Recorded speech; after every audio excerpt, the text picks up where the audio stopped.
Gravação iniciada. Gravação iniciada, presidente.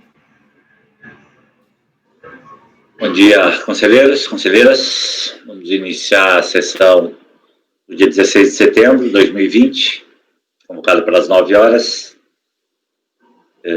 Iniciando pelo item... O item 65 foi retirado de pauta por solicitação da Procuradoria.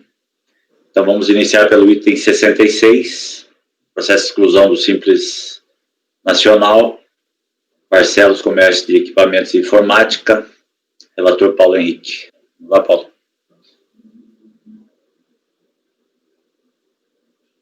Está desligado, Paulo, o microfone. Desculpa. É um processo de exclusão do Simples Nacional. O ato foi motivado por uma representação, motivada por apreensão, um auto de infração, a folha 5, e a causa da exclusão seria comercializar mercadorias objeto de contrabando ou descaminho. Então, após a ciência, a recorrente apresentou manifestação de conformidade, na qual alega que os procedimentos que resultaram na sua exclusão violaram diversos dispositivos constantes do artigo 5º da Constituição Federal. A sua exclusão do Simples Nacional é excessiva, posto que o processo judicial que apura a prática do crime de descaminho ainda não transitou em julgado e foi proferida qualquer decisão condenatória. Por tal razão, não haveria respeito na sua plenitude aos princípios contraditórios da ampla defesa, já que a administração pública não poderia exercer juízo de valor sem o trânsito em julgado da referida ação penal, que torna nula a penalidade aplicada. E as declarações prestadas pelo seu responsável não foram acompanhadas de defensor ou advogado, de modo que são inteiramente ilegais e abusivas, implicando a nulidade da prova e do processo administrativo. E, por último, que a exclusão do Simples Nacional seria demasiado severa e violaria o direito constitucional à igualdade, também certo no artigo 5º da Constituição Federal, bem como os princípios da razoabilidade e da proporcionalidade. Primeira oportunidade em que a exclusão foi submetida a julgamento, a segunda turma da DRJ de Belém decidiu pela nulidade do despacho, que motivou a expedição do ato declaratório, e de todos os atos posteriores, por haver sido proferido por servidor sem a competência legal para proferi-lo. O despacho havia sido proferido por uma analista tributária da Receita Federal, e aí a DRJ anulou porque precisava ser um auditor fiscal. Por razão, foi emitido um novo ato declaratório de exclusão, com efeito a partir de 1º de maio de 2013. Cada recorrente, por meio da manifestação de conformidade, repetiu o teor daquela anteriormente apresentada. A decisão recorrida, os julgadores apontaram que a recorrente foi considerada revel no processo de aplicação da penalidade de perdimento. Desse modo, dada a definitividade da decisão administrativa quanto à comercialização de mercadorias objeto de contrabando e descaminho, o presente processo cuida exclusivamente da exclusão do Simples Nacional, de modo que esta é decorrência da referida constatação. Então, foi mantida a exclusão. Após a ciência, foi apresentado recurso voluntário, onde mais uma vez são reiteradas as alegações já apresentadas. Pode ir por voto, Paulo.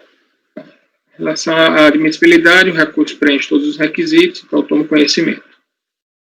As alegações relativas ao processo da aplicação da pena de perdimento. Parte das alegações da recorrente dizem respeito a supostas violações a princípios constitucionais, essencialmente direito de defesa, no processo de aplicação da pena de perdimento das mercadorias apreendidas. Como bem apontaram as autoridades julgadoras de primeira instância, o presente processo trata exclusivamente da exclusão da recorrente do Simples Nacional. As referidas alegações têm como foro de discussão o processo de aplicação da pena de perdimento, uma vez que já foram definitivamente decididos no âmbito daqueles autos, não cabe a sua rediscussão no presente processo administrativo. Então, estou afastando essa questão aí. Prática motivadora da exclusão do Simples Nacional. O auto de infração e o termo de apreensão e guarda fiscal, de folhas 8 a 16, descreve a constatação da irregularidade praticada pela recorrente. Então, os delegados da Polícia Federal, eles fizeram a busca e apreensão, eles retiveram as mercadorias sem comprovação de importação legal. Eram mercadorias, no caso aqui eram mercadorias de informática, produtos de informática. Era mercadorias no valor de 3.114 e Na verdade, essas mercadorias, a operação, aí ela fazia parte da investigação de uma rede de distribuição maior de mercadorias administradas por esse, né, supostamente administradas por esse senhor Luciano Nicoletti. E aí, da leitura das declarações prestadas pelo autuado durante a operação Top Deck, constata-se que o mesmo tinha conhecimento, que o material que adquiria, então, assim, está todo descrita a operação que resultou na apreensão das mercadorias. E aí, como eu falei, isso daí foi discutido no outro processo administrativo, onde já há decisão definitiva. Então, com a revelia da recorrente naquele processo administrativo, restou definitivamente caracterizada a situação prevista no artigo 22, inciso 7, da Lei Complementar 123, motivando a exclusão de ofício da recorrente do Simples Nacional, os efeitos estabelecidos no parágrafo 1º do mesmo dispositivo legal. É relevante ao caso o desfecho do processo judicial destinado à responsabilização penal do responsável pela pessoa jurídica. A hipótese de exclusão do Simples Nacional decorre da constatação da comercialização das mercadorias irregularmente introduzidas no território nacional, fato não contraposto pela recorrente. Alegações relacionadas com a desproporcionalidade da medida, com a violação a princípios constitucionais e com as suas consequências sob a ótica econômica para a recorrente, não podem ser acatadas para afastar a aplicação da legislação em plena vigência, até pela impossibilidade imposta ao julgador administrativo, conforme o artigo 26A do Decreto 70.235. Falta, inclusive, competência ao julgador administrativo para realizar a análise de constitucionalidade da exclusão do Simples Nacional, conforme súmula CAF número 2. Isto posto, voto por negar provimento ao recurso voluntário. Então, o relator está negando provimento ao recurso. Algum questionamento? Alguma dúvida? Gustavo? Com o relator, presidente. Ricardo? Com o relator. Flávio? Com o relator. André? Com o relator, presidente. Léo? Presidente, eu vou votar pelas conclusões, porque eu tenho uma opinião diversa dos fundamentos que o relator trouxe. Aliás, eu tenho um caso semelhante, embora existam algumas nuances de fato que no meu voto eu vou apresentar. Mas, na minha opinião, o dispositivo legal do 29.7, ele tem uma hipótese que é bem objetiva. É comercializar mercadorias objeto de contrabando ou descaminho. Então, a simples apreensão da mercadoria não caracteriza esse tipo legal, na minha visão. Está vendo o relator, claro, e já o cumprimento pelo voto. No caso que eu vou relatar, tem algumas nuances de fato, conforme eu disse, eu acho que não é o caso de adiantar agora, mas até para ser coerente com o meu voto. Mas você vai estar divergindo ou está votando concordando só que pelas conclusões? Não, eu concordo com o resultado.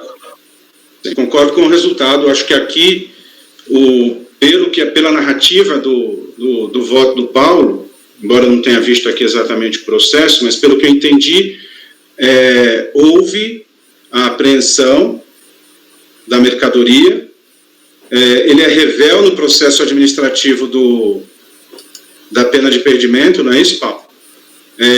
E teve a comercialização, ou não? Bom, a mercadoria foi apreendida em uma empresa, né, de informática. Mas não teve a comercialização. Mas aqui, Cleus, desculpa, mas não teve a comercialização. Lá para comercialização. Né, ela foi apreendida na empresa, justamente. Foi esse o ponto que eu entendi, que no seu processo, deixa eu só entender, no seu processo, a mercadoria estava disponível para comercialização por essa empresa que foi excluída. Sim, isso. Não é isso? Então, por esse motivo, eu vou acompanhar o seu voto, mas eu vou pelas conclusões, porque, no meu entendimento, a hipótese do 29 tem que ficar muito bem caracterizada a comercialização. E, no meu caso, isso não está devidamente caracterizado. Então, para que não pareça incoerente, eu vou pelas conclusões. Ok. Fabiana? Acompanho o relator. Também acompanho. Então, por unanimidade de votos, negado provimento, votando pelas conclusões do relator, o conselheiro Cláudio.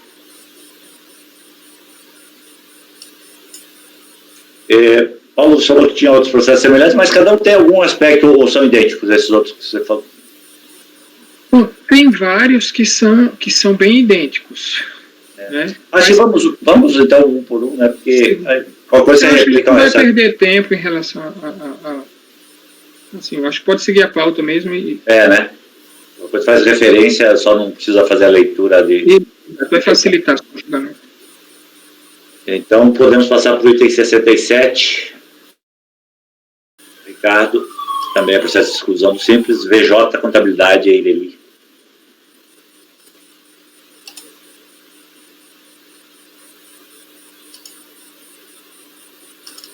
Vamos lá.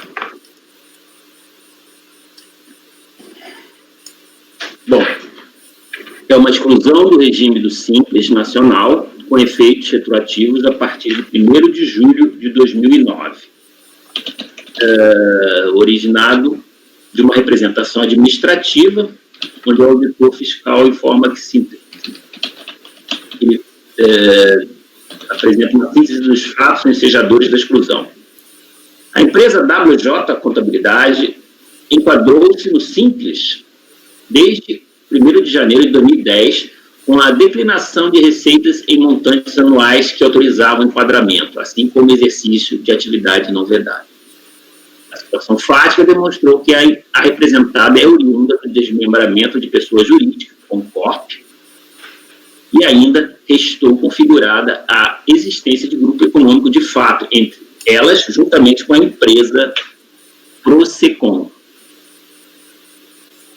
A WJ iniciou suas atividades em 8 de junho de 2009, com razão social aqui no projeto Softwares, em 22 de junho de 2011, e alterou-a para a WJ.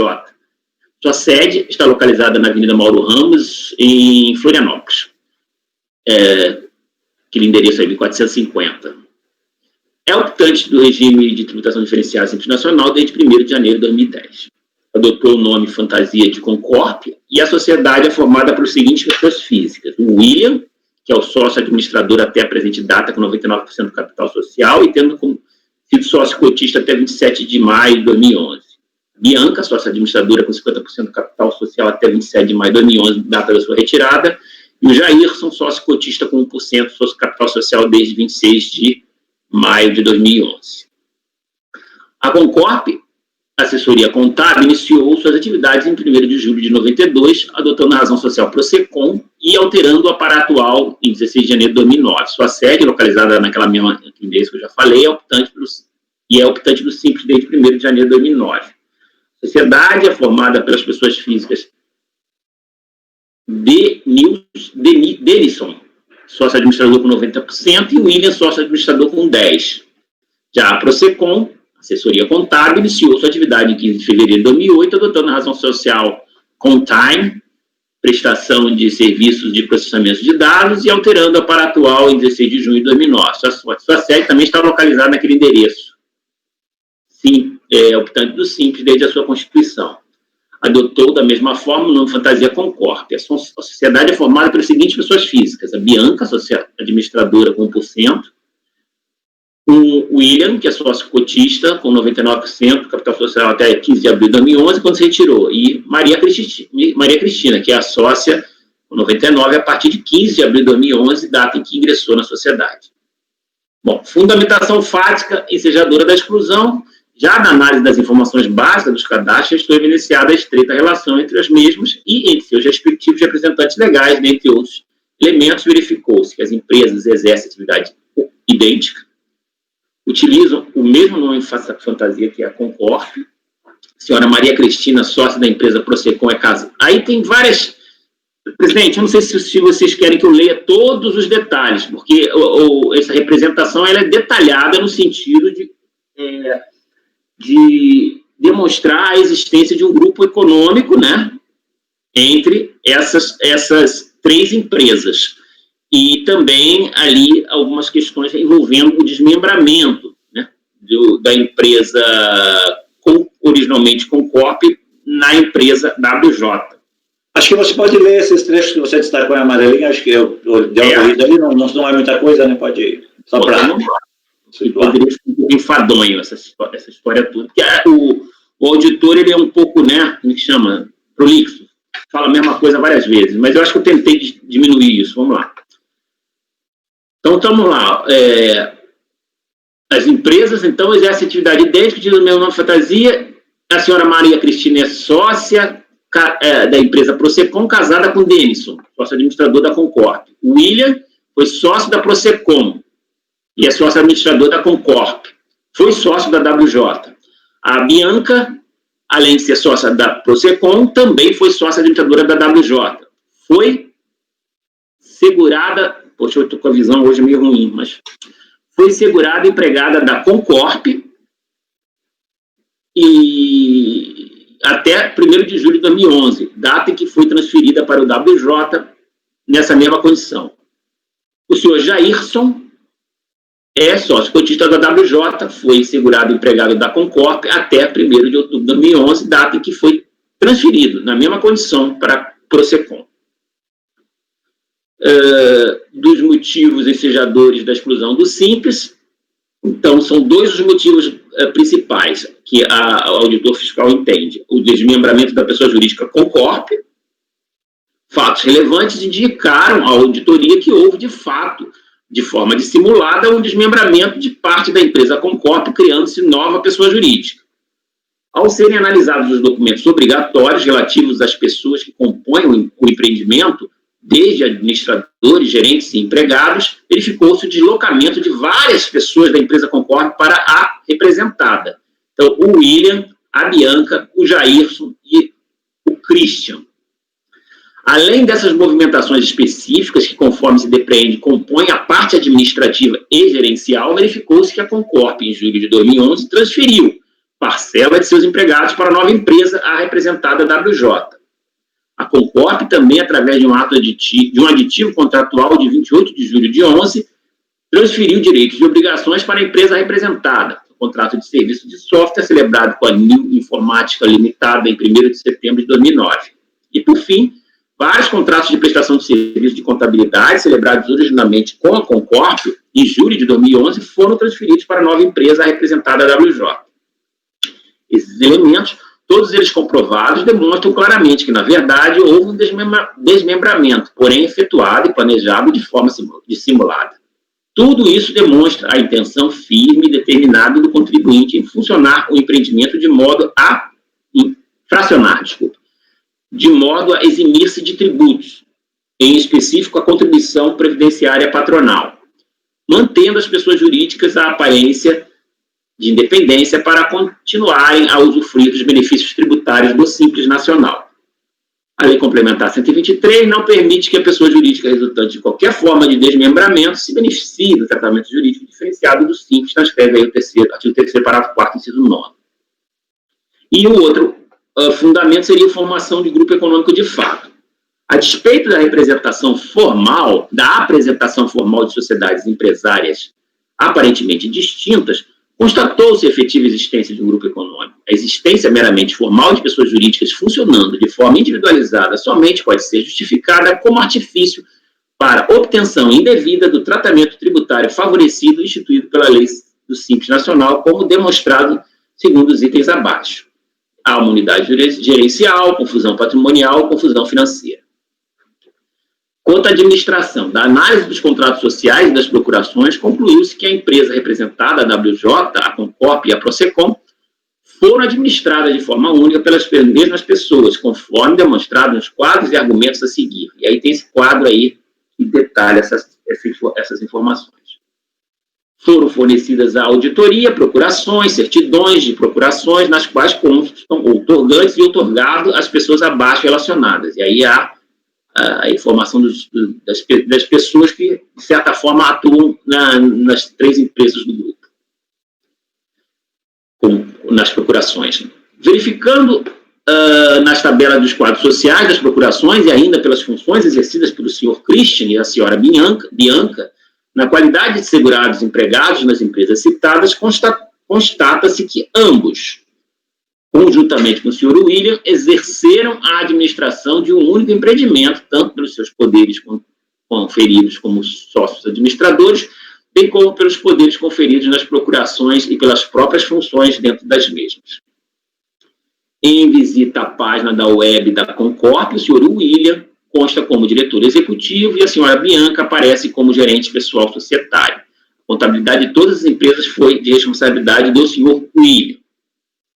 E também questões relativas à transferência de empregados entre as empresas. Verificou-se que a empresa Concorp, a partir de julho de 2011, transferiu seus empregados, seus segurados empregados para as empresas Procecom e WJ, conforme detalhado na planilha, aí tem esse detalhamento de transferência de empregados. Foi verificado ainda que na competência 1 de 2012, a Procecom transferiu a maioria dos seus segurados empregados para a WJ, permanecendo com apenas um segurado empregado. Em visita à página da web da Concorp, especificamente na parte relacionada à equipe, a maioria dos colaboradores alicitados são segurados empregados que pertencem ao quadro funcional da WJ. Constatou-se também, na mesma equipe, o senhor Jairson, que além de ser sócio da WJ, é também segurado empregado da Procecom, e ainda a senhora Bianca, que, conforme já mencionado, é sócia administradora da Procecom.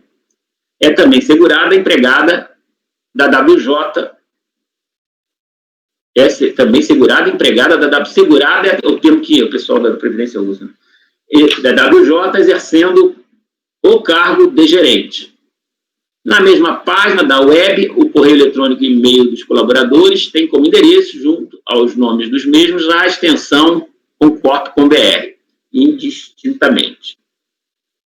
Exposto, concluiu-se que os segurados empregados exercem atividades afins de um mesmo empreendimento comercial, isto é, serviço de contabilidade sob a subordinação dos mesmos diretores com um único nome empresarial, que é Concorp, Assessoria Empresarial e Contábil. Quanto aos clientes e do faturamento, constatou-se, a partir da competência 7 de 2011, houve a mudança de clientela da empresa Concorp para as empresas Procecom e WJ, apresentando, em consequência, estas últimas um acréscimo nos respectivos faturamentos. Quanto ao faturamento, temos que o faturamento da empresa Concorp, a partir de 7 de 2011, apresentou queda até o final do exercício. O da Procecom, a partir de 7 de 2011, teve crescimento até o final do exercício. Já na WJ, contabilidade, somente a partir de 7 de 2011 houve faturamento. E aí tem as 3 colunas aí indicando faturamento no ano de 2011 dessas 3 empresas. Quanto ao patrimônio, constatou-se que a maioria dos bens necessários e indispensáveis para a operacionalização de cada uma das empresas individualmente integra o patrimônio da Concorp, tais como móveis, utensílios, máquinas, equipamentos, softwares e outros. Não há, portanto, comprovação contábil da formação de ativos, de bens materiais que viabilizem a operacionalização da empresa WJ e Procecom. Em relação às sedes das empresas, resta que Concorp continuou a operar após 30 de abril de 2011, muito embora, a partir daquela data, o contrato de locação das salas 901 e 1001 tenha sido efetuado em nome da representada, WJ.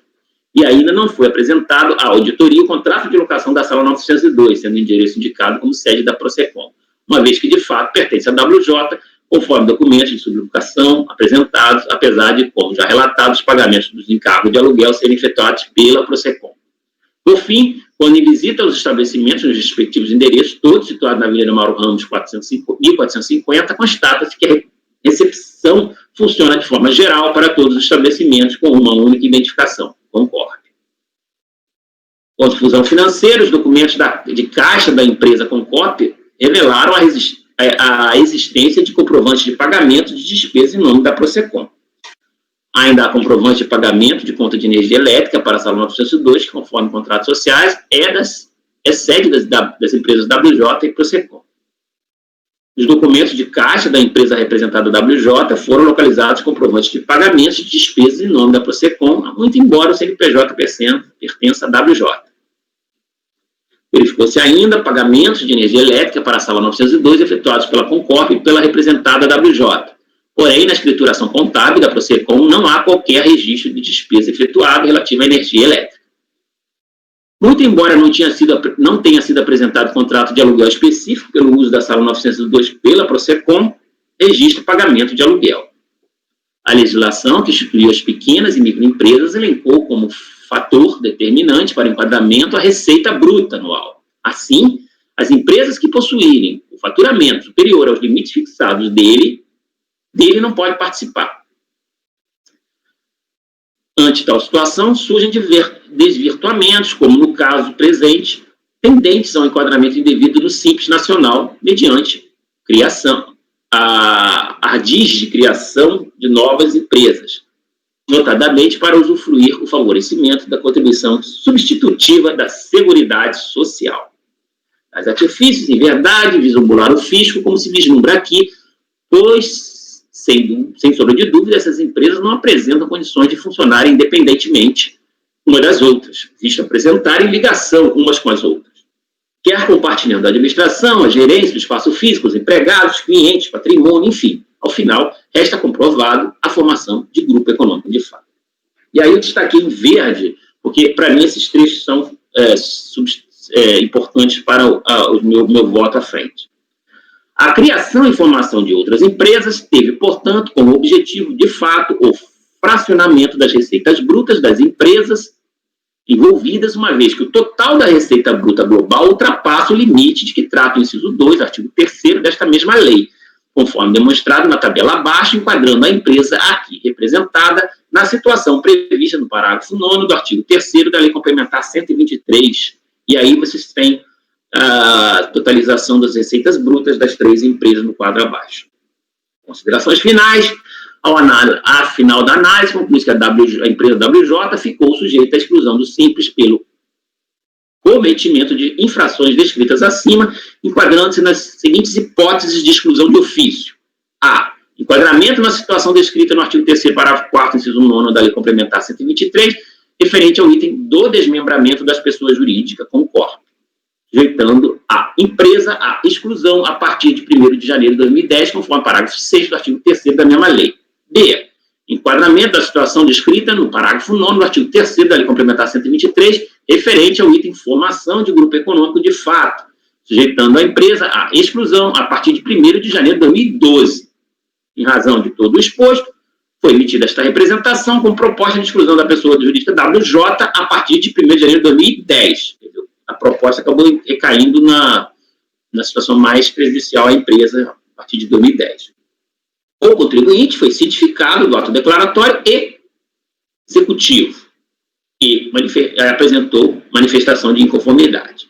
Bom, a manifestação de inconformidade alega em síntese que questiona a ausência de alega ausência de desmembramento. Em presente caso, não há de se falar em cisão ou desmembramento, porque a suposta sociedade dividida da pessoa jurídica com corpo não foi extinta para fins de criação e substituição por 2 ou mais pessoas jurídicas. O que houve, consoante já destacado, foi a transferência para uma empresa já existente, a WJ, e autônoma, formada por funcionários e ex-funcionários dos funcionários e dos clientes da Concorp.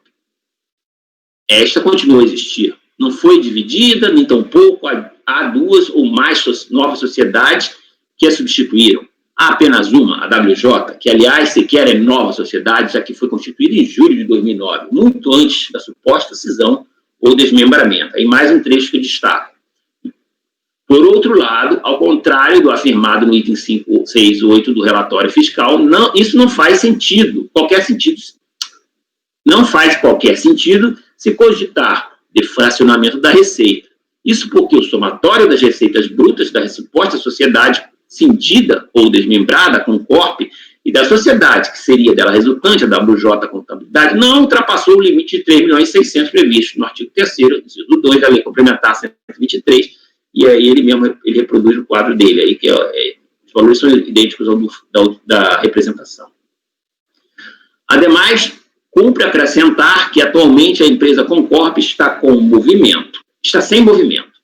O faturamento desta foi inteiramente absorvido pela WJ, evidenciando que esta, conforme já ressaltado, efetivamente assumiu os clientes da primeira em razão do desinteresse do sócio fundador ao prosseguimento dos negócios. Tivesse havido a cisão ou desmembramento ocorrido com o intuito de fracionamento de receita para fins de manutenção do Simples Nacional, ambas pessoas jurídicas teriam receita bruta superior ao limite do artigo 3º, 2 da Lei Complementar 123. Logo, ao contrário do que entendeu no item 568 do relatório fiscal, não houve fracionamento, nem tampouco fracionamento dissimulado. Afinal, Todos os atos e as alterações societárias foram devidamente registrados nos órgãos competentes. A WJ assumiu os funcionários e clientes da Concorp de forma absolutamente transparente, totalizando a transferência formal dos vínculos contratuais.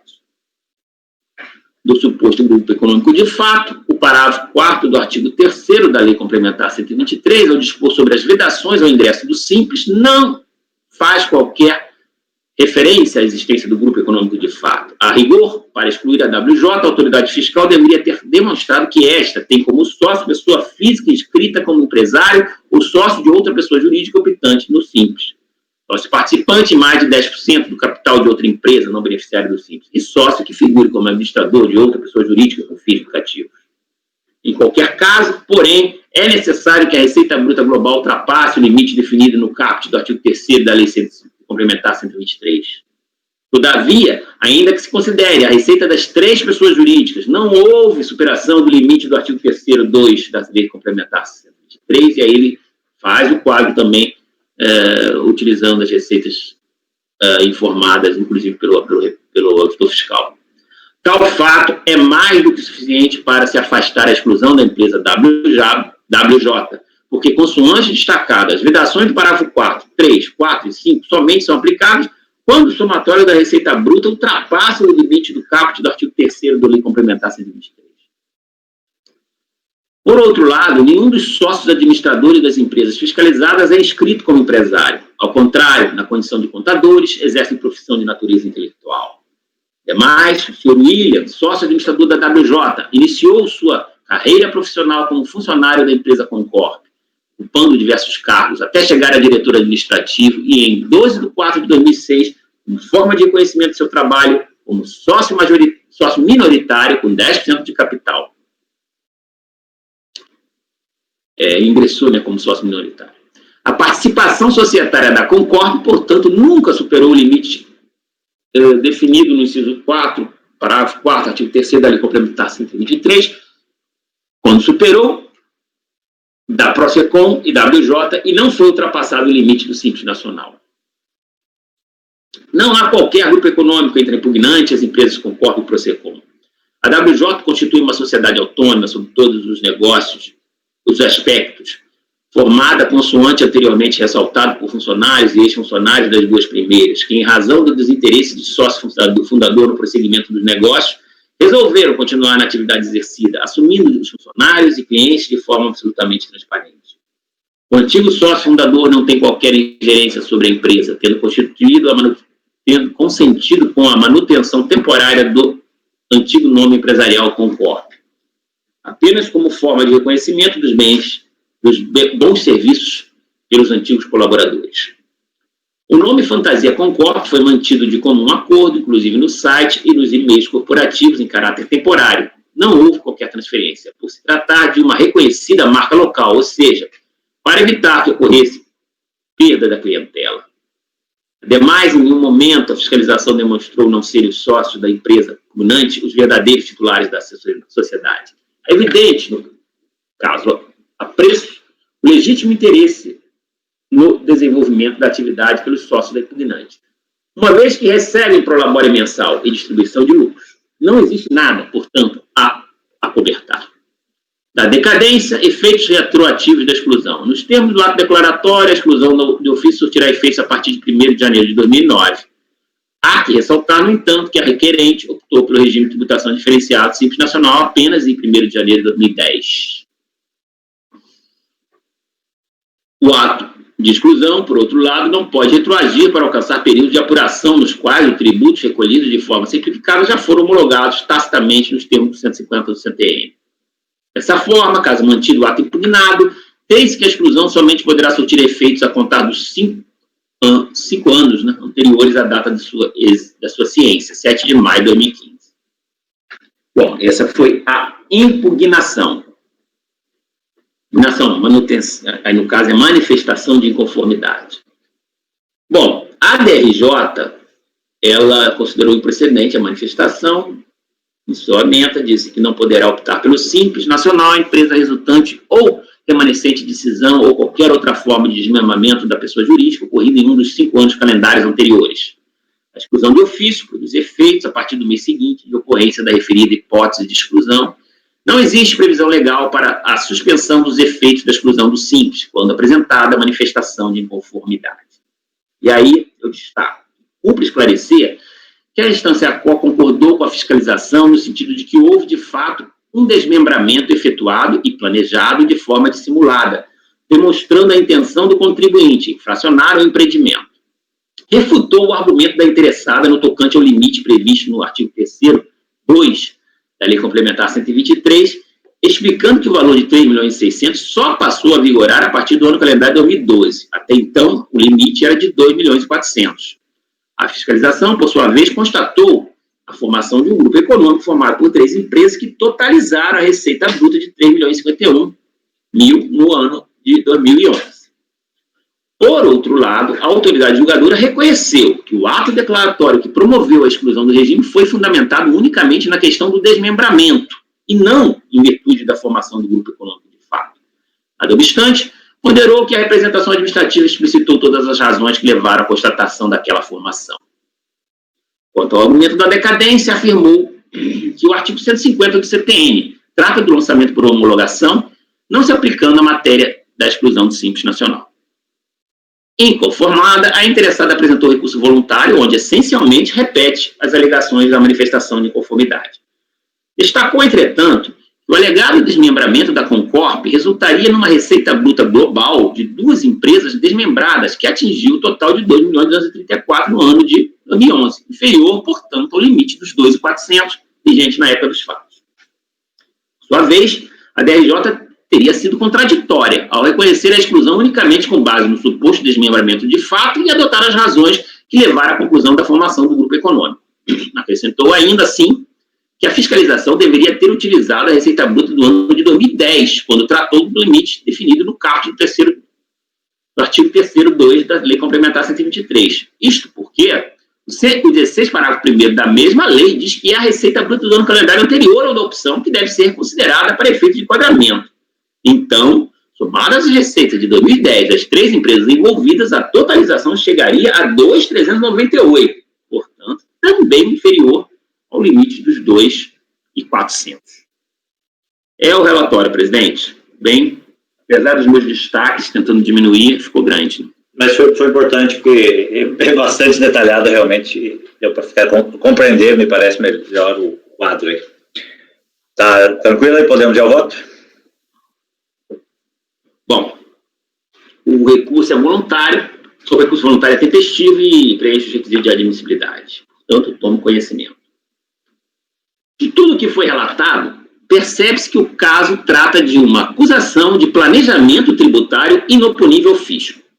Segundo a fiscalização, ao constituir a empresa recorrente, a WJ Contabilidade, o grupo econômico tinha a intenção de se beneficiar da opção pelo regime unificado do Simples Nacional, para além de outra consequência também ventilada na representação administrativa, limite da contribuição patronal, que foge ao escopo do presente processo.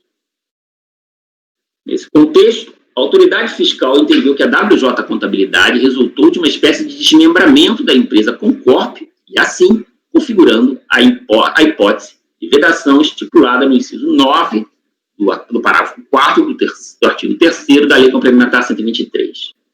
Além disso, a fiscalização também vislumbrou o enquadramento do caso numa outra hipótese daquele mesmo artigo 3º, qual seja a formação de um grupo econômico de fato, pelo que pressupôs a totalização de uma receita bruta que teria extrapolado o limite previsto nos seus incisos 2, combinado com o parágrafo 9º.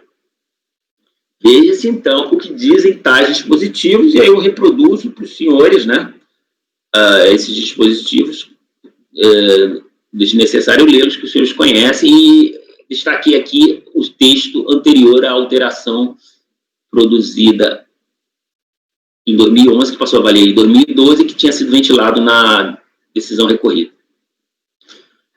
Contudo, a decisão de piso assumiu que o ato declaratório da exclusão do regime só fundamentou o feito na questão do desmembramento. Por isso, firmou o seguinte entendimento. Vou ler. No que se refere aos questionamentos do contribuinte em relação à formação de grupo econômico de fato entre as empresas Concorp, WJ e Procecom, Cabe esclarecer que, em que pese as informações do auditor na representação administrativa de folhas 2, de fato, a empresa WJ Contabilidade foi excluída do Simples Nacional unicamente em virtude de ser resultante do desmembramento de fato da pessoa jurídica, conforme consta no ato declaratório executivo DR 94, Florianópolis, 2015, e não em virtude da formação do grupo econômico de fato. Volto ao meu voto. Data vênia, a instância quo só notou uma parte da incoerência entre aquele ato declaratório e a representação que o motivou. Isto porque, apesar de ser expresso quanto à questão do desmembramento, a fundamentação legal nele veiculada não aponta para o inciso 9, que, como dito, sustenta aquela hipótese. Confira-se. Bom, eu reproduzi aqui, através de figura, o texto de todo o ato declaratório, né? Seu artigo 1º e seu artigo 2º. Não sei se dá para vocês lerem aí, mas se quiserem podem aumentar aí, que esse quadrinho é possível aumentar. E aí eu destaco, como se vê, a fundamentação legal apresentada trata de outras hipóteses, quais sejam os artigos, abre aspas, 3º, parágrafo 4º, inciso 5º, inciso 5 e 29, inciso 9, fecha aspas. Estas, combinadas com os artigos 29, inciso 1 e 30, inciso 2, teriam sido a base legal para a exclusão. Eis, então, o seu conteúdo. Reproduz, então, esses dispositivos. Aí, os senhores podem ver transcrito. O artigo 3º, parágrafo 4º, 5, pode até ter alguma relação com a questão do grupo econômico, havendo que se considerar o mesmo limite da receita bruta das empresas envolvidas na relação sócio-titular e administrador equiparado. Mas nada tem a ver com a hipótese do desmembramento. Por sua vez, o artigo 29.9 trata de situação que nem foi abordada nas conclusões da fiscalização. Portanto, apesar de ter feito expressa menção ao desmembramento de fato da pessoa jurídica, o ato declaratório apontou para hipóteses legais absolutamente dissociadas desse conceito. Tais incoerências poderiam até ser superadas se fosse possível constatar que a recorrente compreendeu bem o conteúdo acusatório e suas peças de defesa com suficiente amplitude para refutar os motivos ensejadores da exclusão do regime. O problema é que os deslizes não param por aí. Com efeito, o ato declaratório pretende imputar um planejamento tributário realizado com o objetivo de o grupo econômico se esquivar da vedação ao regime concernente ao limite da receita bruta. Assim, todo o arcabouço faria sentido, porque, reunidas as 3 empresas que o compõem, totalizariam uma receita que ultrapassaria o valor estipulado por aquele limite. Conforme bem assentado pela DRJ, até o ano de 2011, o limite estabelecido para o enquadramento no regime era o de 2.400.000. E a fiscalização apurou que as 3 empresas envolvidas haviam apurado em conjunto um total de 3.051.000 no ano de 2011. Entretanto, há que se atentar para o fato de que a opção é feita com base na receita bruta do ano calendário anterior. Segundo a recorrente, a receita bruta em 2010 totalizou o valor de 2.398.487, inferior, portanto, ao limite de 2.400. Assim, o que se poderia cogitar seria a extrapolação do limite do ano no decorrer do ano de 2011, ensejando a exclusão do regime no mês seguinte ao da situação impeditiva, na conformidade do que prevê os artigos 300, artigos 30, 2 e 31.2 daquela mesma lei complementar. E aí eu reproduzo esses 2 dispositivos. Note-se que o ato declaratório acima transcrito, até mencionou o referido artigo 31.2, porém considerou que os efeitos da exclusão deveriam retroagir a 1 de julho de 2009, ou seja, dissonante da possibilidade de se referir ao mês em que houve a extrapolação do limite. Ademais, a fiscalização não fez qualquer verificação acerca do mês em que se poderia considerar superado o limite. Simplesmente aventou que a exclusão deveria surtir efeitos a partir de 1º de janeiro de 2010, considerando a hipótese do desmembramento, ou de 1º de janeiro de 2012, considerando a hipótese de formação do grupo econômico. Ao reunir as 2 hipóteses, acabou por sugerir que ela se desse em 1º de janeiro de 2010. Como se viu, sem maiores explicações, o ato declaratório retroagiu a data de início das atividades da recorrente. Por sua vez, quanto à hipótese do desmembramento, verifica-se que a fiscalização assumiu algumas premissas para chegar à conclusão de que este teria ocorrido de forma dissimulada. Dentre elas, a mais relevante parece ter sido a presença do senhor William César Laus na condição de sócio cotista da recorrente e de sócio administrador da empresa Concorp. Eis que é sobre isto que se fala nos parágrafos iniciais do tópico pertinente ao assunto na representação administrativa. Tal premissa pode, inclusive, ter justificado a supramencionada inclusão do artigo 3º, parágrafo 4º, 5, no ato declaratório. Todavia, neste caso, haveria que se cogitar o limite da receita bruta das empresas envolvidas na relação que se associou ao desmembramento, a própria WD Contabilidade e a Concorp. Juntas, como alegado no recurso, elas oferiram apenas 2.234,48 naquele ano calendário, ou seja, mais uma vez inferior ao limite de 2.400. Portanto, apesar de produzir um conjunto probatório bastante convincente no sentido de revelar que as três empresas compõem de fato um mesmo grupo econômico, não se pode inferir que a sua formação segregada tenha tido o objetivo precípio de aproveitar os benefícios do regime simplificado de tributação, se esse resultado poderia ser atingido sem aquela iniciativa.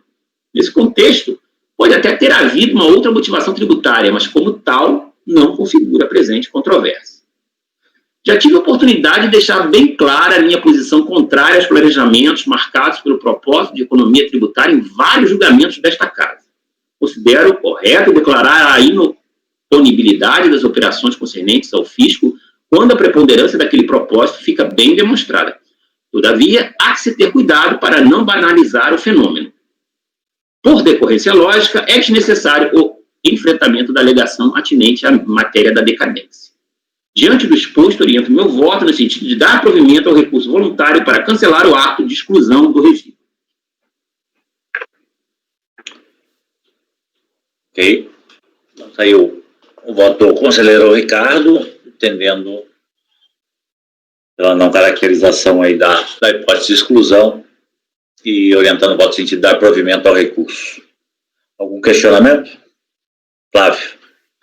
Ricardo, basicamente, em que pese a gente ter uma posição um pouco diversa com relação ao planejamento oponível ao fisco, e me corrija se eu estiver errado, o fato dele ter desmembrado não implicaria num planejamento ilícito, vamos dizer assim, porque mesmo desmembrado, se tivesse considerado justo, não superaria o limite lá de simples. Então, aquela acusação fiscal de que ele desmembrou para fugir de uma tributação mais gravosa não se mostrou verdadeira. É isso, né, no seu entendimento?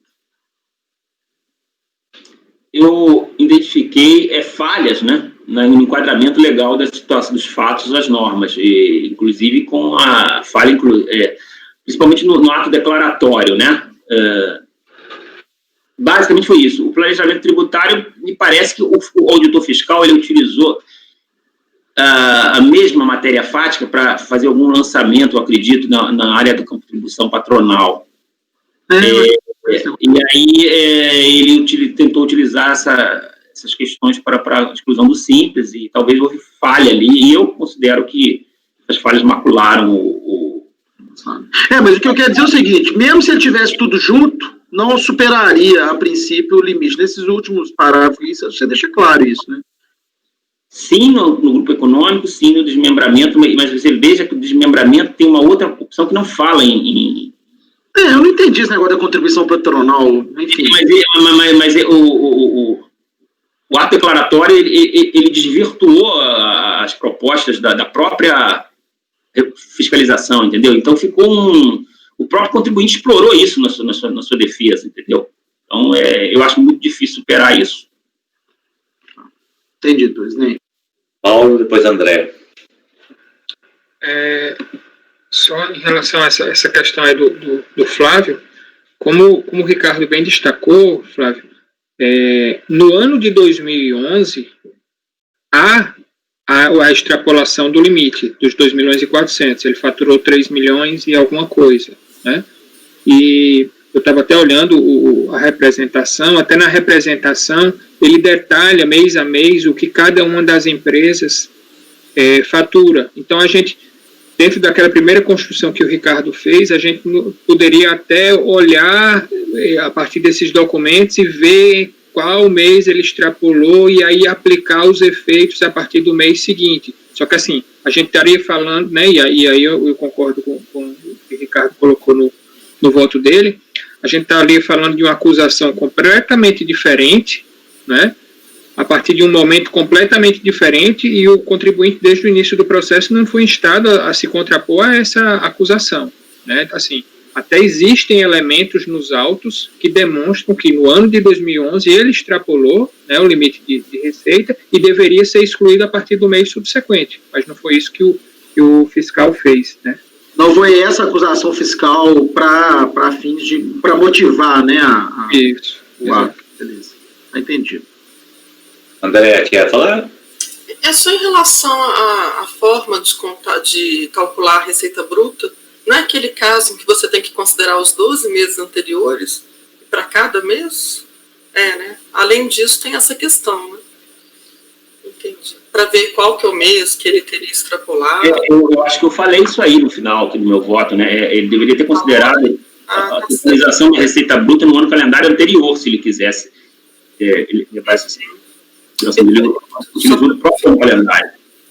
É que para efeito de opção é o período anual anterior. Para efeito de cálculo da contribuição, do imposto devido mensalmente, ou dos tributos devidos mensalmente, aí é o acumulado, né? São duas situações. Não sei se é essa a sua dúvida, André. Porque tem uma situação, é aquela que ontem, no processo meu, eu destaquei, né? Que dá uma complexidade no cálculo de recolhimento, para efeito de incidência da alíquota. A outra é para efeito de enquadramento no ano seguinte, que aí é a receita bruta acumulada no ano. O ano inteiro, tá certo. Ok, então podemos escolher os votos, Paulo? Como diria Flávio ontem, com muito pesar, né, porque assim, o trabalho foi muito bem feito, as provas reunidas foram muito robustas, mas infelizmente a acusação fiscal não foi bem elaborado, o ato declaratório não foi bem elaborado, né? Eu acho que o Ricardo apontou muito bem as falhas e as inconsistências e não há como a gente fazer essa correção simplesmente dos efeitos a partir do mês subsequente à extrapolação da receita bruta. Então, eu acompanho o relator. Gustavo? Eu até não digo com pesar não, tá, Paulinho? Porque ela nunca ocultou, inclusive, a identidade de sócios entre as três empresas. O William é sócio das duas que estão sendo acusadas. Então, o somatório, acho que ela parte do pressuposto que haveria o somatório. O motivo do planejamento, se é que houve um planejamento, é exclusivamente, provavelmente a contribuição previdenciária, o deslocamento de funcionário de uma empresa para outra. Então, assim, eu não vejo, eu não tenho tanta dor no coração aqui não. E eu, para falar a verdade, eu anularia o ato declaratório executivo. Só não vou fazer isso para não votar pelas conclusões, porque aqui há uma absoluta incongruência entre os motivos de fato e os motivos de direito. Isso vai de encontro à teoria dos motivos determinantes, isso traz dificuldade. O contribuinte pode até ter logrado se defender, mas que isso traz dificuldade à ampla defesa, isso é motivo suficiente para decretar a unidade do ato administrativo. Mas eu achei o voto do Ricardo sensacional, para mim, está perfeito, eu não tenho nenhuma ressalva a fazer. E eu acompanho o relator. Obrigado, Gustavo. Flávio? Presidente, apesar das minhas divergências acadêmicas, doutrinárias com o Ricardo com relação ao planejamento oponível ou não ao fisco, como ele não traz essas colocações, né, a discussão vai para o outro lado, ele deixa ali dois parágrafos ao final, então eu não vejo necessidade de votar pelas conclusões. Então eu acompanho o relator, mas deixando claro até essa minha divergência com o Ricardo com relação ao planejamento, mas aqui a gente não enfrentou essas discussões, então eu acompanho sem necessidade de votação pelas conclusões. Ok. Gustavo, você quer falar alguma coisa a mais? É só para deixar claro que minha posição é igual a do Flavinho, em relação à interpretação do direito tributário. Também não compartilho do Ricardo, mas acho que isso não foi uma premissa utilizada no voto, então não vejo necessidade de votar pelas conclusões. Ok. Andréa? O voto foi muito claro, eu acompanho o relator. Célcio? Também quero cumprimentar o o conselheiro Ricardo pelo voto substancioso, muito bem elaborado, um caso com muitos detalhes, só pelo relatório já deu para se perceber, e eu acho que o Ricardo enfrentou ponto a ponto, e de fato não tem como subsistir mesmo o ato. Eu acompanho o relator. Tá vendo? Acompanho o relator. Eu também acompanho o relator, também. Olhando o início do relatório, parecia quase impossível derrubar, mas depois, quando a análise feita pelo Ricardo, ele mostrou todas as falhas do procedimento adotado, e realmente eu vejo também uma dissociação muito clara entre o ato declaratório e o que foi fundamentado, né? E até poderia chegar aí a questão da própria decisão da DRJ é incoerente mesmo, né? Conforme a defesa apontou.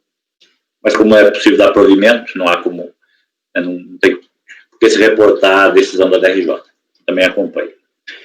Então, por unanimidade de votos, dá provimento ao recurso voluntário no item 67. Espero que os outros não sejam assim tão complexos e tão longos, Ricardo. Gente, eu vou pegar uma água ali, porque minha garganta ficou seca. Eu vou registrando aqui.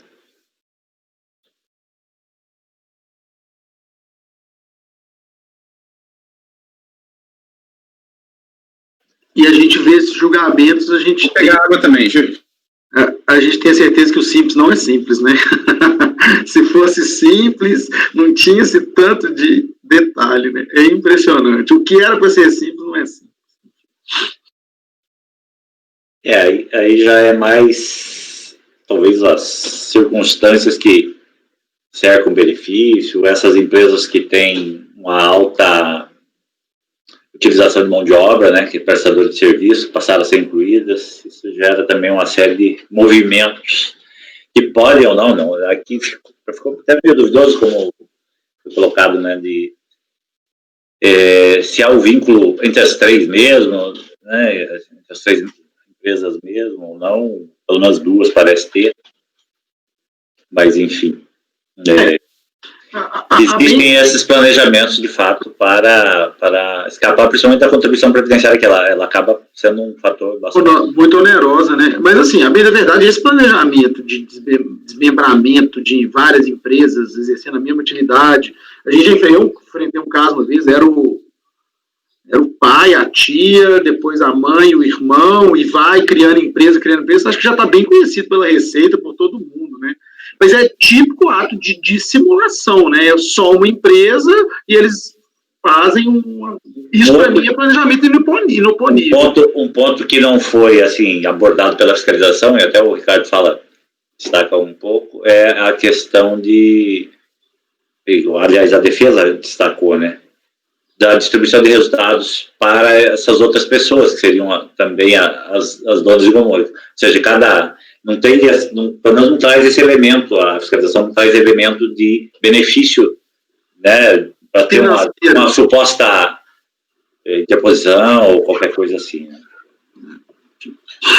Nesse caso, se o ato declaratório tivesse ficado justificado só no desmembramento, eu não acho que houve planejamento, porque o artigo 5º, ele não fala em operação societária, ele fala em cisão ou qualquer tipo de desmembramento, e esse caso está claro, houve um desmembramento. E a empresa nem refuta isso. Assim, seria o fato de se excluir com base no inciso, acho que era o 9, né, que falava do desmembramento. Ponto final. Que não importaria na questão da receita. Se houve ou não, é irrelevante a receita.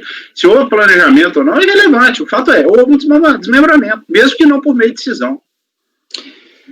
Ok, voltamos. Então, vamos para o 68, Ricardo?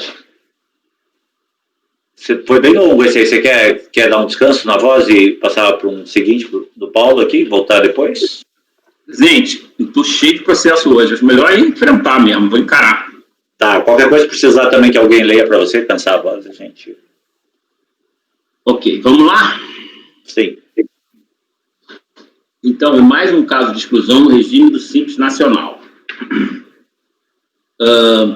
Com efeitos agora a partir de 1º de setembro de 2016, efetuado através de registro de atividades incompatíveis com o referido regime. Manifestação de inconformidade, alegação de erro na alteração contratual que foi registrada na junta comercial, informando equivocadamente que exercia ou exerceria a atividade de geração de energia no CNAE 35.11.501.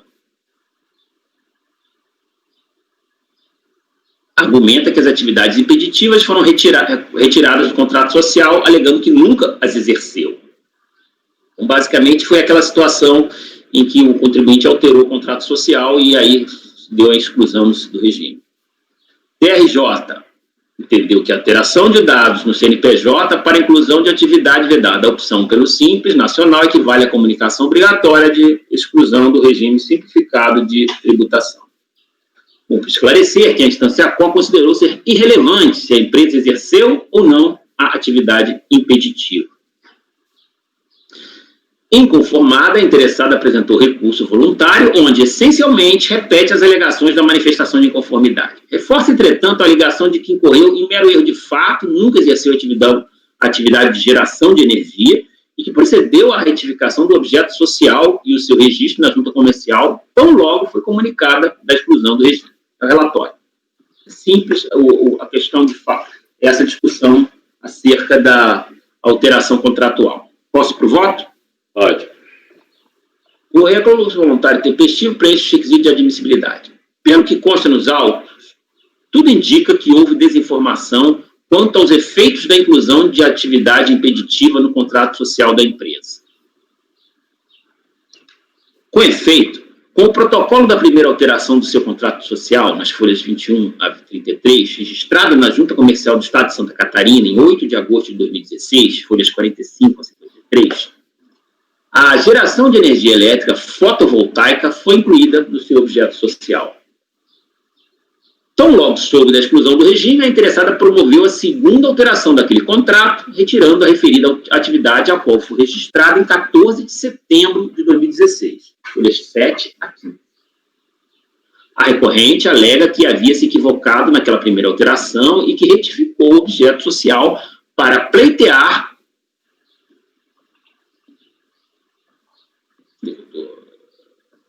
o ajuste das informações cadastrais em todos os órgãos, incluindo a Receita Federal e o Simples Nacional.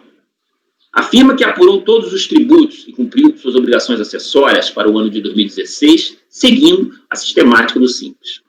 A exclusão desse regime lhe acarretaria graves e consideráveis prejuízos financeiros, sem que tenha oferido qualquer ganho econômico que justificasse tal medida. Assegura também que é evidente que nunca exerceu a atividade de geração de energia, dado seu perfil e o conjunto de suas atividades. Seria formada por pesquisadores que intencionam tão somente trabalhar com consultoria, treinamentos e comercialização de equipamentos para os sistemas de energia, na sua maioria sustentáveis e renováveis. Outra evidência nesse sentido é o fato de sua sede estar situada numa sala comercial e movimentado bairro misto da capital catarinense. Logo, local este que seria impossível para a produção e geração de qualquer tipo de energia comercial. Como se vê, há elementos suficientes para endossar o argumento de que a empresa não exerceu atividade impeditiva. A exclusão do regime foi processada de forma automática, com a informação de que houve uma alteração contratual inserindo a referida atividade. Porém, quando soube que essa circunstância havia resultado na exclusão do regime, o contribuinte rapidamente promoveu a sua reversão. Não houve, e aparentemente não havia condições estruturais para o exercício da atividade. Mesmo que não tenha ocorrido um erro de fato e houvesse a intenção de exercer a atividade de geração de energia no futuro, a ideia parece ter sido prontamente abortada. Observe-se também que a jurisprudência do CARF, posto que para as exclusões de ofício proposta pela fiscalização ainda nos casos do Simples Federal, vigente até o primeiro semestre de 2007, caminhou no sentido de exigir a efetiva execução da atividade vedada para justificar a manutenção do procedimento. Veja-se sobre isto a súmula CARF número 134. Vocês conhecem, né? Ademais, por oportuno, alerte-se que esta mesma turma, mediante caso julgado em 14 de julho de 2020, deu provimento a recurso voluntário que também discutia a exclusão do regime por atividade vedada na qual restou não devidamente comprovado o seu efetivo exercício. Confira-se, neste sentido, o seguinte trecho da ementa do acórdão, que está aí abaixo reproduzido sua ementa. Apesar de o redator designado para o voto vencedor, naquele caso, ter feito considerações acerca da necessidade de o contribuinte trazer aos autos a prova negativa do exercício da atividade vedada, no caso presente, considero desnecessária esta exigência porque as evidências revelam que a interessada incorreu em erro absolutamente excusável na alteração contratual que inseriu a atividade impeditiva. Diante do exposto, oriento meu voto no sentido de dar provimento ao recurso voluntário para cancelar o ato de exclusão do regime. Ok. Então, o relator está dando provimento, mas um daqueles casos de retificação do CNPJ. Alguém quer algum questionamento? Posso escolher os votos? Paulo?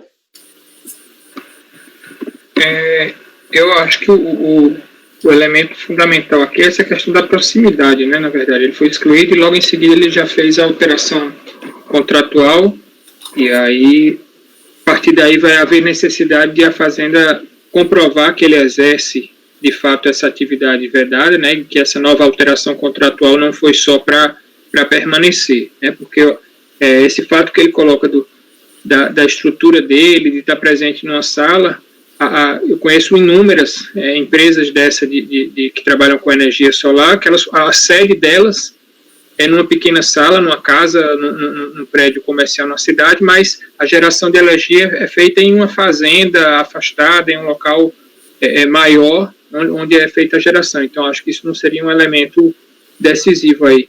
Mas essa proximidade aí, aparentemente, né, se ela não fez essa segunda alteração exclusivamente para permanecer, né, e de fato ela vai produzir a energia, né, mas assim, aparentemente ela teria incorrido apenas no erro. E aí vai caber ao fisco comprovar que ela exerce de fato essa atividade e promover a exclusão de ofício. Então, acompanho o relator.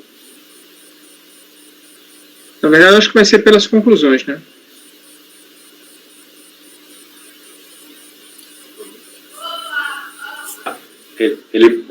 O relator fala dessa pronta retificação do fato. Ele até especula se havia intenção. Eu acho que não diverge muito do seu raciocínio, Paulo. Não sei o que você sabe. Ele até coloca que ainda que ele tivesse intenção de produzir no futuro, ele não se configuraria, dado o curto prazo de... Não, porque eu não concordo, por exemplo, com essa frase que ele diz, como se vê elementos suficientes para endossar de que a empresa não exerceu a atividade impeditiva. Aí eu não sei isso daí. Eu acho que pode ser que ela esteja, na verdade, essa segunda alteração seja a ludibriação, né? E ele, de fato, exerce, né? Mas aí vai caber ao fisco a comprovação. Tá. É que ele coloca exatamente isso, que caberia o fisco provar o exercício. De acordo com a súmula. Gustavo. O relator, presidente. Flávio. O relator, presidente. André. O relator, presidente. Cléucio. Também acompanho o relator. Fabiana. Acompanho o relator.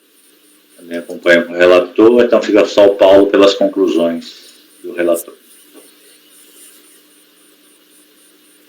Próximo item 69 ainda é do Ricardo, Peliteiro e Santos recorrente. Seguimos, Ricardo.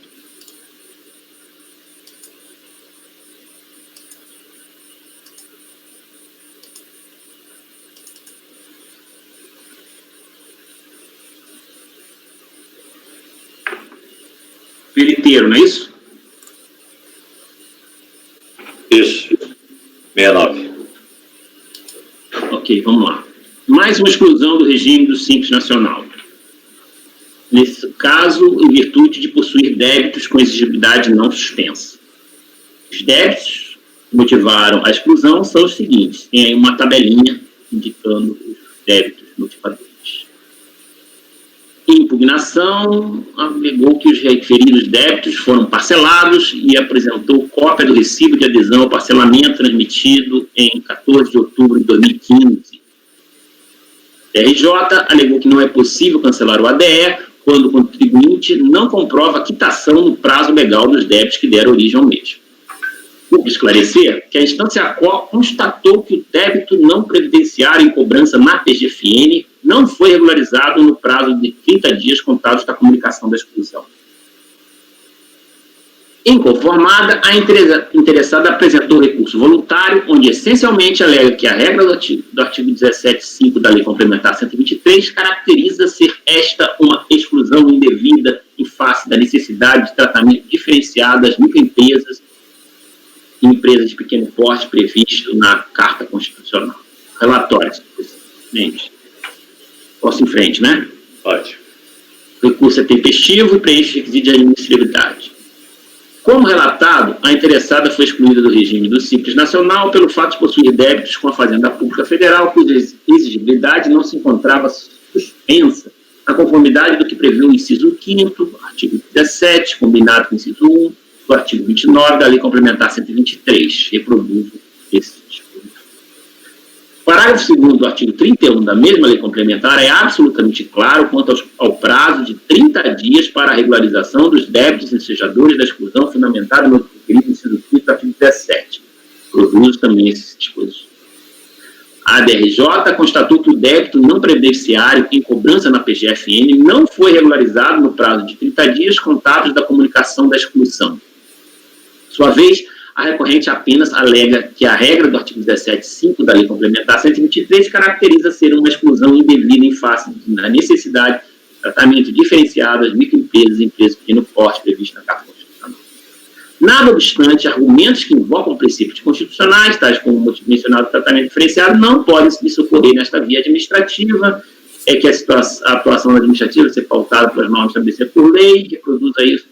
Então, o artigo 62 do ICAF e esse súmula CAF número 2, e ainda o artigo 132 do ICAF, que nos obriga a seguir as decisões simuladas.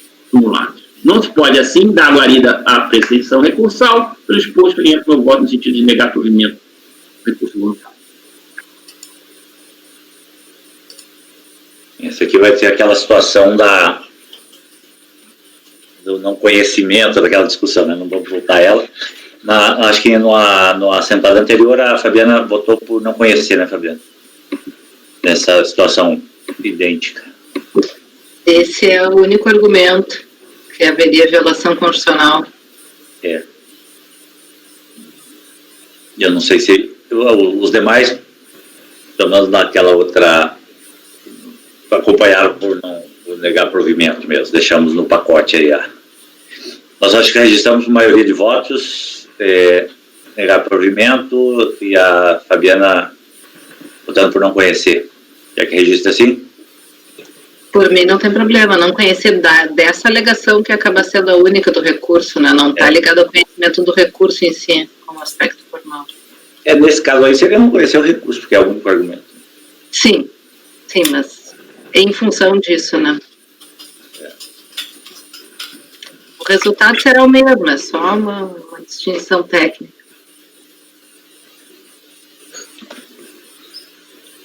Então, por maioria de votos, é isso mesmo? Todo mundo de acordo? Eu, eventualmente, vou analisar essa questão com mais carinho. Pode ser que eu mude lá na frente, mas por agora deixa assim.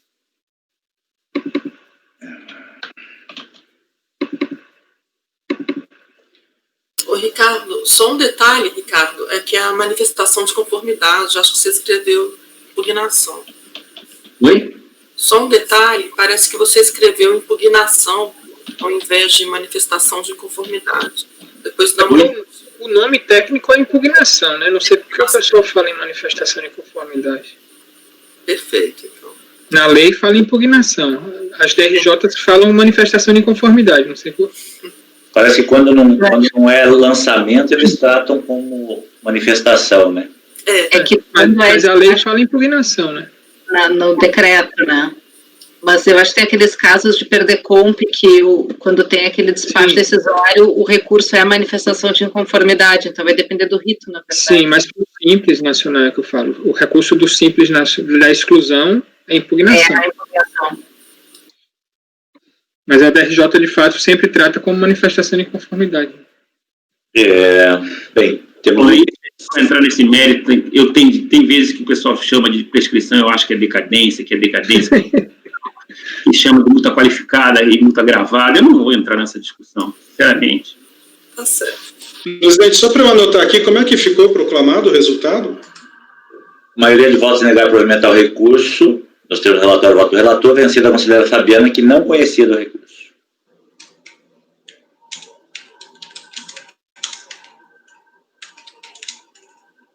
É um vencido, não muito vencido, mas...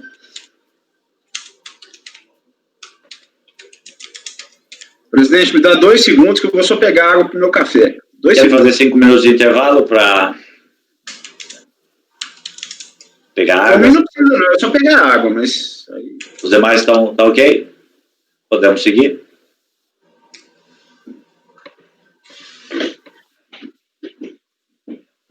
O próximo item vai ser o item 70. Celso Hermínio Burgos, recorrente. Paulo é o relator, pode ir preparando aí, Paulo, tá? Assim que o Gustavo retornar.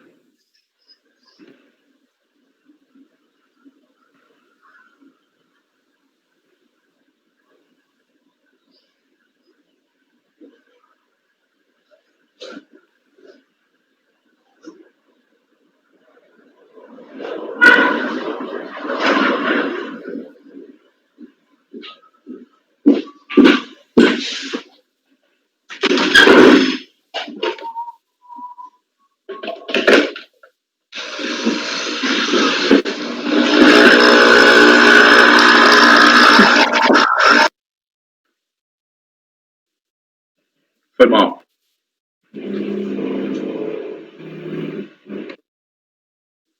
Esqueceu de fechar o microfone. O meu vocês vão ter que ouvir o barulho da reforma daqui de cima. Posso ler lá? Pode. Recurso voluntário, né? Também exclusão de simples. A mesma acusação do processo anterior, comercializar mercadorias, objeto de contrabando ou descaminho. A recorrente apresentou impugnação. Esse processo aqui, e vai existir um outro em pauta exatamente igual. O advogado, inclusive, foi o mesmo, ele alega as mesmas coisas. A recorrente foi submetida à fiscalização por parte da Receita Federal, nada foi encontrado de irregular em seu estabelecimento comercial. Mesmo sem ordem judicial, os fiscais ingressaram na residência de seu proprietário, anexo ao estabelecimento comercial, e recolheram carteiras de cigarro que estavam no local para consumo próprio deste, sua esposa. Desconhecia-se que as carteiras não tivessem procedência legal, não tivessem sido submetidas à tributação, uma vez que adquiridas de empresa considerada idônea. Considerando que os produtos não se destinavam à comercialização e dado o baixo nível de escolaridade dos seus proprietários, não poderia ser responsabilizado pela aquisição de boa-fé dos referidos produtos. Jamais foi notificada do trâmite do processo administrativo para apresentação de defesa, pelo que teria havido desrespeito ao devido processo legal, contraditório em ampla defesa. Teria pequeno faturamento e a exclusão do Simples Nacional tornaria o seu funcionamento inviável, o que seria uma condenação desproporcional e contrária ao objetivo da referida sistemática. Decisão recorrida, os julgadores da COR consideraram que as alegações essencialmente de direito de defesa, relativas ao processo de aplicação da penalidade de perdimento, não poderiam ser apreciadas nos presentes autos, por ausência de competência e por se tratarem de autos autônomos com ritos próprios e diferenciados. Não obstante, contaram a inexistência de irregularidade na cientificação realizada naquele processo administrativo. Por semelhante modo, decidiram que as alegações de mérito contra o auto de infração em termos de apreensão e guarda fiscal que motivaram a ADE deveriam ter sido apresentadas no referido processo. Tendo ocorrido a preclusão temporal com a revelia do autuado, a matéria estaria definitivamente julgada. Por fim, razão da referida definitividade estaria caracterizada em incursão da recorrente na hipótese de exclusão do Simples Nacional prevista no artigo 29, inciso 7, da Lei Complementar 123. Após a ciência, foi apresentado recurso voluntário, na qual a recorrente reitera as alegações já apresentadas. O recurso preenche os requisitos de admissibilidade. Eu tomo conhecimento. Alegações relativas ao processo de aplicação do crime de perdimento, e aí eu repito aquilo que eu já fiz no outro voto, dizer que as partes das alegações têm a ver com suposto cerceamento de direito de defesa, irregularidades, ausência de configuração da prática de comercialização, mas essas matérias seriam discutidas lá no processo de aplicação da penalidade. como está definitivamente decidido lá, não cabe a rediscussão nos presentes autos. A prática motivadora da exclusão do Simples Nacional, e aqui talvez seja relevante para o Cléucio em relação àquela observação que ele fez no processo anterior. Tá? Então, eu transcrevo aí o que o auto de infração em termos de apreensão descreve a constatação da irregularidade. Então, pela descrição, Cléucio, no caso aqui, a mercadoria foi apreendida no estabelecimento comercial do contribuinte. Essa alegação dele de que não foi apreendido nada no estabelecimento comercial e que as mercadorias foram apreendidas na casa dele, isso daí não está, né, pelo auto de infração, as mercadorias estavam no estabelecimento comercial, e eram 240 maços de cigarro, né, que vai contra a tese que seria para consumo próprio. 240 maços de cigarro. Então, o termo de folha 8, também trasladado daqueles autos, declara a revelia da recorrente e impugnar a apreensão das mercadorias e aplica a pena de perdimento. Então, estou definitivamente caracterizada a situação prevista no artigo 29, inciso 7. Alegações apresentadas pela recorrente em relação à desproporcionalidade da medida, pequeno vulto do empreendimento empresarial não podem ser acatadas para afastar a aplicação da legislação em plena vigência, né, e aí eu trago o trecho da decisão recorrida, em que se fala que a aplicação da pena de perdimento, né, ela tem como consequência aí a definitividade da aplicação da pena de perdimento pela prática de comercialização, tem como consequência a exclusão do Simples, e por isso eu estou negando provimento ao recurso voluntário. Ok. Gustavo? Com o relator, presidente. Ricardo? Com o relator. Flávio? Com o relator, presidente. André? Com o relator, presidente. Cléucio? Bom, presidente, eu vou pedir outra vez, venha ao Paulo, cumprimentá-lo pelo voto, mas insisto no argumento de que a previsão legal é a comercialização. Ele aqui afirma que, de fato, a mercadoria foi encontrada no estabelecimento e estava sendo comercializada,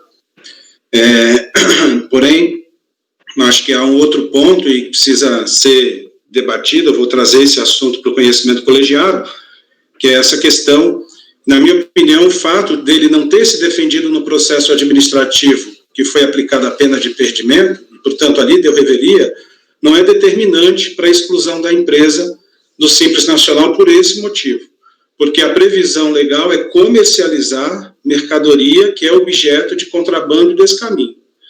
Além do que, contrabando e descaminho são duas palavras que não têm um sentido vulgar, o sentido dela é jurídico e caracterizam crimes, né, tipos penais. Então, acho que há uma série de questões aí envolvidas, são nuances de fato, o meu caso é um pouco diferente do Paulo, eu vou acompanhar pelas conclusões. Ok. Fabiana? Eu acompanho o relator. Também acompanho, então, por unanimidade de votos, negar provimento, votando o conselheiro Cláudio pelas conclusões do relator. Vou estar com o Ricardo aí. Item 71, Rosana Fagundes.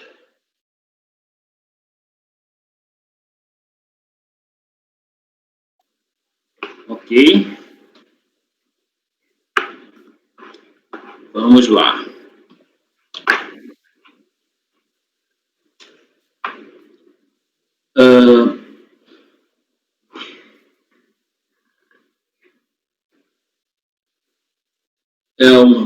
Mais uma exclusão do Simples Nacional. Na constatação de comercialização de mercadorias, objeto de contrabando ou descaminho, fixados os efeitos da referida exclusão a contar de 1/1/2014. Então, também é aquela situação de contrabando e descaminho constatado pela fiscalização. na insurgência, ou seja, a manifestação de inconformidade, a documentação custada aos autos, nada indicaria serem as mercadorias apreendidas em procedimento de fiscalização aduaneira fruto de contrabando ou descaminho. A ausência de impugnação própria à autuação que determinara dita apreensão não poderia implicar de pronto a assertiva de contrabando ou descaminho.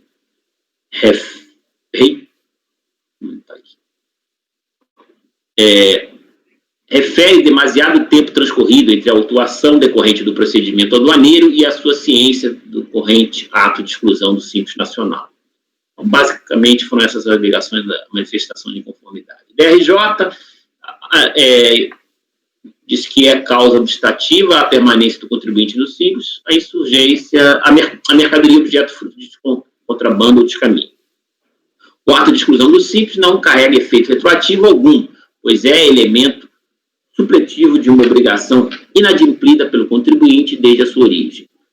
A dizer que se encontrava ele, contribuinte, em situação impediente e, assim, incumbiria o dever de aviar a comunicação de ofício de sua autoexclusão. Inconformada, a interessada apresentou o recurso voluntário, onde essencialmente repete. E repete, quando eu digo repete, repete com as mesmas palavras, copia e cola, as alegações da manifestação de inconformidade. Bom, vou para o voto, então. O recurso é tempestivo e preenche requisitos de admissibilidade. Como relatado, a interessada não apresentou qualquer argumento para contestar os fundamentos da decisão recorrida. Apenas repetiu as razões já expostas na manifestação de inconformidade. Situações como esta, nas quais a parte não apresenta novas razões de defesa, o parágrafo 3º do artigo 57 do anexo 2 do RICARF, aprovado pela portaria 343/15, autoriza a transcrição da decisão recorrida quando o relator do julgamento nesta casa confirma e adota os seus fundamentos. É o que se propõe. Bom, e aí eu vou repetir o que foi os fundamentos da DRJ. Posso ler, né? Para os senhores conhecerem melhor a situação. Seria interessante você destacar os pontos principais, porque acho que não difere muito, né, Ricardo, em relação a essa situação que veja, nessa situação em que o contribuinte não se dá o trabalho de fazer nenhuma contestação que foi determinado na instância COR. Ele simplesmente copia e cola. Eu também me dou o direito de copiar e colar o que a não ser que eu tenha um entendimento diferente do que foi feito pela DRJ, entendeu? Então, nesses casos... Isso tudo bem, eu só estou falando da necessidade de leitura, é só assim, para a gente, de repente, até para ganhar tempo, porque é longa, né, a decisão da DRJ, das questões fáticas, assim, me parece que podia destacar aí o que foi aprendido, em que circunstância, e basicamente eu acho que... Eu me preparei achando que vocês queriam que eu lesse tudo. Eu posso, nas próximas vezes, destacar os trechos, como eu faço também nos outros relatórios, né? Mas vou tentar. Formalizou-se contra o interessado o auto de infração, de onde se extrai o seguinte, né? Então, os trechos do auto de infração. Aduaneiro, né? Infração aduaneira, punível com a pena de perdimento. No dia 28 de 1 de 14, a equipe de repressão aduaneira de Florianópolis, cumprimento à ordem de vigilância e repressão, realizou no estabelecimento comercial acima procedimentos de ação fiscal com o intuito de verificar a regularidade fiscal de mercadorias. Inicialmente foi dado ciência do termo de início, a empresa representada no momento da fiscalização era a proprietária Rosana, no qual a contribuinte foi intimada a apresentar no curso da ação os documentos que comprovassem a regularidade fiscal das mercadorias de origem e procedência estrangeira. Em estoque, ou expostos no estabelecimento comercial. Após a intimação, foi efetuada a retenção e a lacração. Deixa eu aumentar aqui o tamanho da letra. Presidente, posso dar uma sugestão? Sim. Ricardinho, posso te dar uma sugestão? Fala. Eu acho que o que interessa para a gente aqui está a partir do item 6, cara. Do voto. Item 6, então, onde está o item 6? Vamos lá, então. O que processado nos autos daquele processo, vê-se que o interessado fora cientificado por via postal acerca do mencionado auto de infração, mas no caso em apreço, deu-se a revelia, conforme anotado, tarará, tarará. Enfim, nos autos próprios, em instância própria, formalmente prevista em instância única, lembram que ontem eu falei que havia casos de instância única de processo administrativo fiscal, o impedimento de mercadorias é um. Consolidou-se juridicamente o fato de o presente contribuinte vir a comercializar mercadorias objeto de contrabando de caminho. Por outra, os argumentos do contribuinte aqui desfiados e tendentes a desconstituir o auto de infração com apreensão de mercadorias estão e são apresentados em estado de precluso e fora dos autos próprios. Nesse diapasão, retifica-se a hipótese excludente, retifica-se, nossa, que palavra bonita, a hipótese excludente do regime tributário simplificado e favorecido. E quanto ao alcance temporal da debatida exclusão, se dizer que, propriamente, não se cuida de um efeito retroativo, pois o interessado tinha o dever, evidentemente não atualizado, de comunicar dita situação impeditiva, isto é, tinha o dever de promover sua autoexclusão, até o último dia útil do mês subsequente àquele que ocorrida a situação da vedação. A função do conhecido ato de exclusão do simples é, senão, supletiva de uma obrigação inadimplida desde a sua origem. Por outra, a mercância de mercadorias objeto de contrabando ou descaminho é uma causa obstativa ao regime favorecido. O interessado não cumpriu o dever que lhe incumbia, isto é, fazer a comunicação. Restou, assim, a atuação de ofício. Em hipótese que tais, a exclusão há de operar a partir do próprio mês em que verifica o impediente, isto é, janeiro de 14, data em que iniciados os procedimentos de fiscalização, da maneira como se pode constatar no auto de infração da apreensão de mercadorias. Para além disso, isto é, há argumentos que desafiam a legalidade e constitucionalidade dos comandos normativos, que assim fixam a data de efeito do ato de exclusão, diga-se que a instância administrativa não está autorizada a afastar a aplicação de qualquer lei. Ao contrário, a administração pública cumpre a lei de ofício. Assim está anotado no decreto 7235, blá, blá, blá, blá, blá, blá. Súmula CAF, inclusive, que ele utiliza lá na DRJ. Então, volta ao meu voto, né? Não se pode, assim, dar guarida à pretensão recursal pelo exposto orienta o meu voto no sentido de negar provimento ao recurso voluntário. É a situação em que o contribuinte nem se dignou a contestar a autuação lá na área aduaneira. É bastante similar a essa que o Paulo colocou. O ponto essencial para mim era que se foi apreendido no estabelecimento comercial, qual a circunstância. E pelo que, voltando um pouco no relato lá que o estava fazendo, verifica-se que foram apreendidos CDs dentro do estabelecimento, gravados, inclusive, diz de pirataria, mas a questão aí é a mercadoria em si, né? Que foram apreendidos dentro do estabelecimento comercial da proprietária. E no restante, realmente, os argumentos dele não se dirigem, né, contra o fato em si. Paulo? Acompanho o relator. Gustavo? Com o relator. Flávio? Com o relator. Andréa? Com o relator, presidente. Cláudio? Pelos mesmos motivos, eu vou pelas conclusões, presidente. Ok. Fabiana? Com o relator. Com o relator, então, mesma circunstância anterior, por unanimidade de votos negar provimento, o Clécio vota pelas conclusões do relator. Vamos para frente. 72, Muterli. Ribeiro. Relator Ricardo também.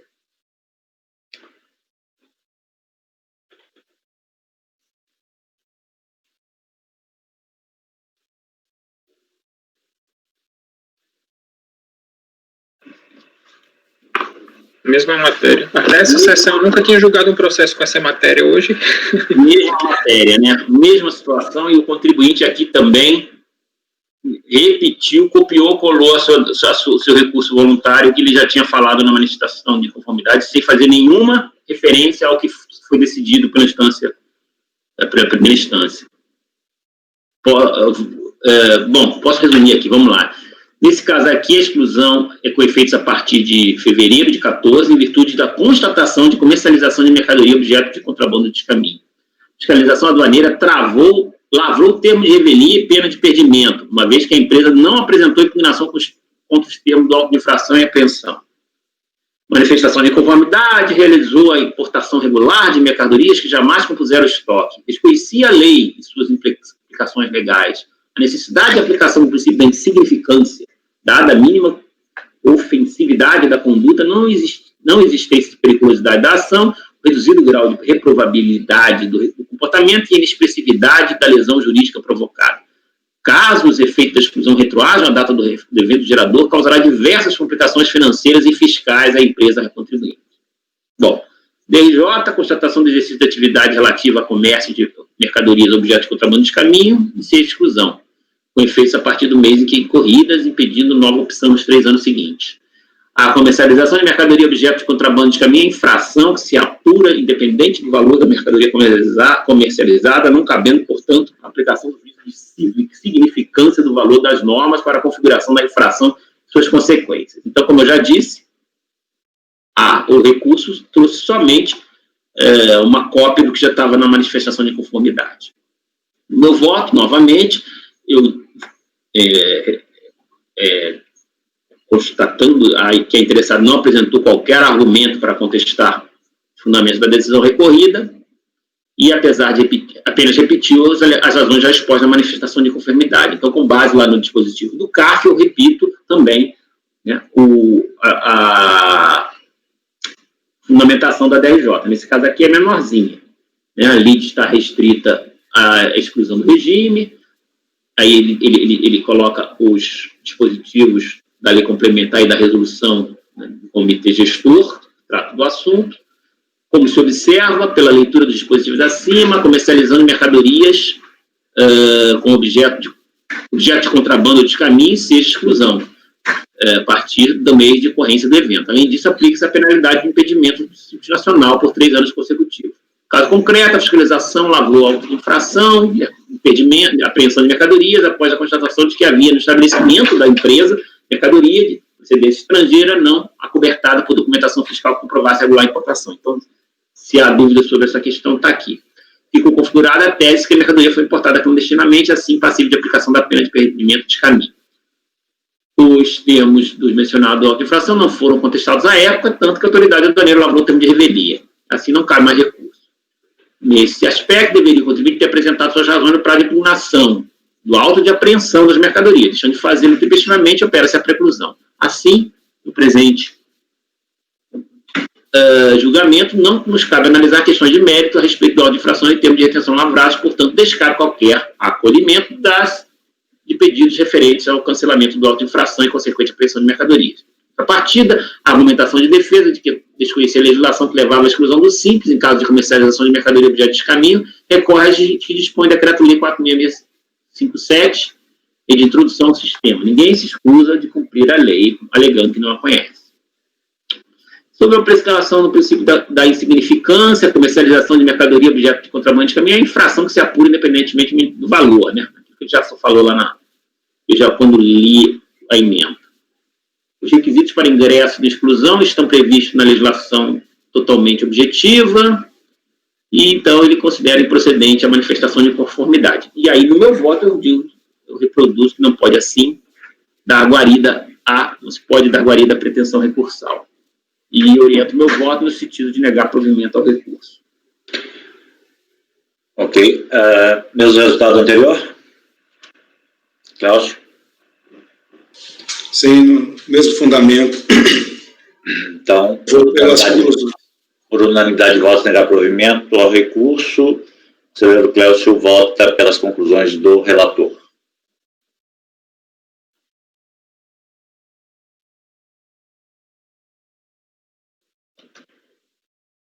Item 73, artefatos e serviços. Também, relator Ricardo.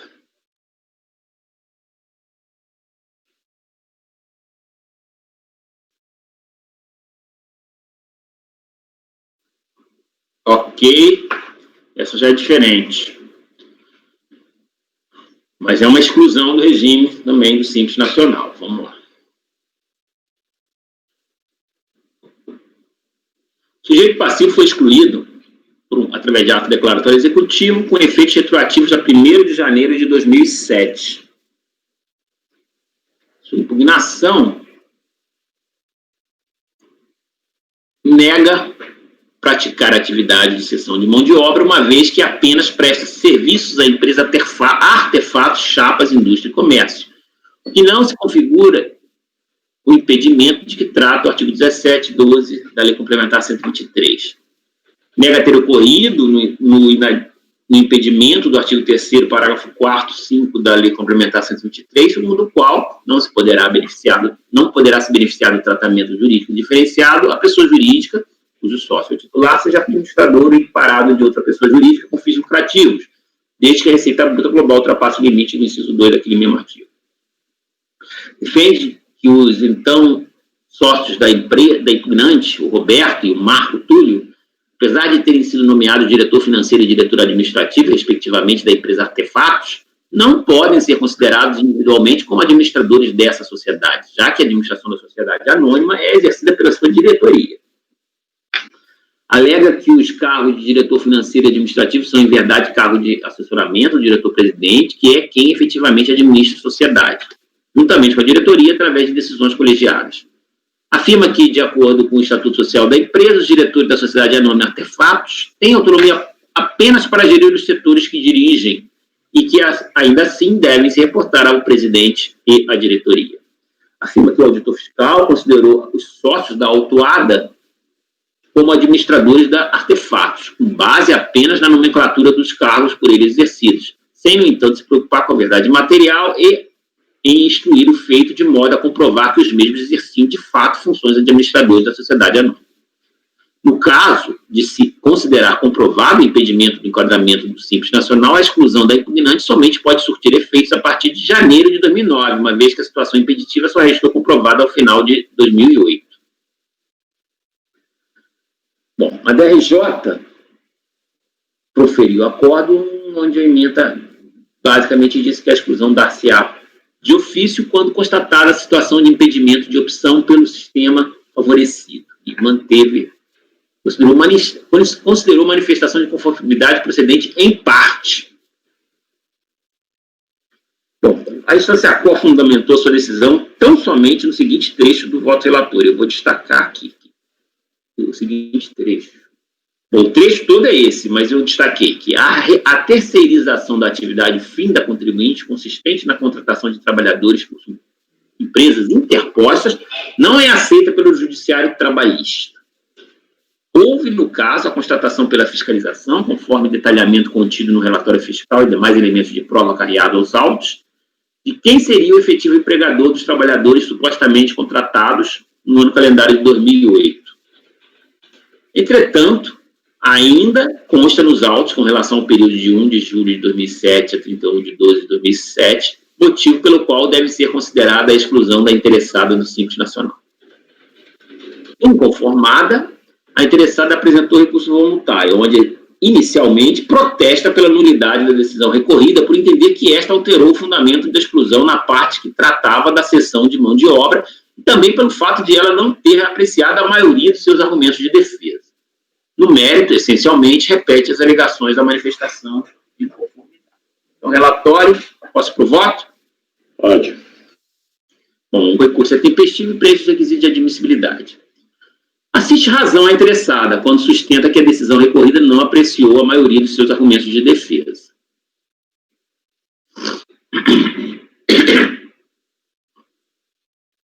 Com efeito, conforme o trecho acima transcrito, o relator daquela decisão simplesmente não enfrentou as questões trazidas pela manifestante acerca da participação dos seus sócios na diretoria da empresa Artefatos, sintetizadas nos itens 5 a 8 do seu próprio relatório. Quanto à questão da cessão da mão de obra, afirmou que a terceirização da atividade fim da contribuinte consistente na contratação de trabalhadores por empresas interpostas não é aceita pelo judiciário trabalhista por ilegal, tanto que objeto da súmula 331 do TST, formando-se o vínculo diretamente com o tomador dos serviços desses trabalhadores. Ou seja, uma confusa argumentação que parece tentar imputar à recorrente uma conduta absolutamente distinta daquela que foi relatada na representação fiscal, a cessão de mão de obra, e que configurou um dos motivos para o ato de exclusão, folhas 2 a 5. Afinal, em nenhum momento a recorrente havia sido acusada de contratar trabalhadores por empresas interpostas. Na verdade, quando se lê o voto condutor da decisão recorrida, nota-se que a sua maior parte foi dedicada a relatar o conteúdo das constatações descritas na já mencionada representação fiscal. Não há nenhuma correlação com as alegações produzidas na manifestação de inconformidade. O artigo 59.2 do PAF é taxativo quanto às hipóteses de nulidades dos atos processuais, e aí eu destaco que são nulos as decisões proferidas com preterição do direito de defesa. Assim, decisões proferidas com preterição do direito de defesa são passíveis de nulidade. No presente caso, como já demonstrado, a DRJ deixou de analisar os argumentos relevantes para o deslimite do litígio inaugurado com a manifestação de inconformidade. Ao externar a opinião dissociada do conteúdo acusatório sobre a questão da cessão da mão de obra e não se pronunciar sobre os demais argumentos de defesa, a instância ACO claramente decidiu na referida hipótese de nulidade. De imediato, também não vislumbra a possibilidade de decidir diretamente o mérito a favor da contribuinte, consoante prevê o parágrafo 3º do artigo, do mesmo artigo 59 do PAF. Diante disso, oriento meu voto no sentido de dar provimento parcial ao recurso para anular o acórdão recorrido, a fim de que a instância ACO produza nova decisão que efetivamente enfrente os argumentos deduzidos na manifestação de inconformidade. O relator está anulando a decisão de primeiro grau. Ricardo, aqui o contribuinte traz esse argumento relacionado aos diretores, mas o que isso teria a ver também com a cessão de mão de obra? Com tanto dois fundamentos, presidente. A representação. Pois é, mas aí esse fundamento seria para uma aparente interposição de pessoas né, ou de uma inexistência de fato da empresa e não. O fundamento é cessão de mão de obra, né? Sim, não, parece ter uma confusão. Ela se defende contra esse argumento aí, do inciso 5º, cujo sócio ou titular seja administrador ou equiparado de outra pessoa jurídica. Eu não sei se isso constava lá do ato declaratório como fundamento, teria que olhar. Pois é, eu estava olhando aqui a representação, e realmente... Pelo relato da própria DJ, o ADE fala no inciso 5º e no inciso 12. Sim. Ah, ele fala do outro também. Fala. Ok. Paulo? Acompanho o relator. Gustavo? Com o relator. Flávio? Com o relator, presidente. André? Acompanho o relator, presidente. Cléucio? Também acompanho o relator. Fabiana? Acompanho o relator. Vou acompanhar, então, unanimidade de votos. Para provimento parcial, recurso para anular a decisão, o acordo recorrido, em que a instância produza a nova decisão. Presidente, vamos fazer um intervalo de 5 minutos? Vamos. Eu já ia Então, vamos pegar a gravação. Então, por favor, apoio.